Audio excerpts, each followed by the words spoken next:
রূপচা ত্রিপোলারও কিন্তু এখন বিয়ে করেছে এবং সে তার নতুন ব্যবসা নিয়ে ব্যস্ত, তাই সে এখন আর আমাদেরকে আগের মতো হাসায় না।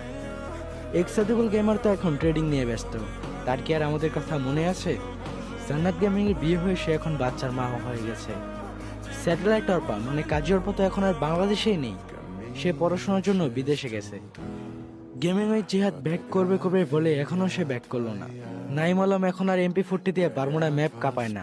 মামা প্রবলেমের বাতেন মিয়া, নুপ মামা, টস বাংলা গেম, তারা এখন ভিডিও বানানোর কথাই হয়তো বা বলে গেছে। টুয়েলভ লল গেমার এখন আর আগের মতো হাসাতে পারে না। গেমিং ওই তাল হতো এখন খুব কম টিপস এন্ড ট্রিকই দেয় আমাদের। সব কোথায় যেন হারিয়ে গেল, তাই না?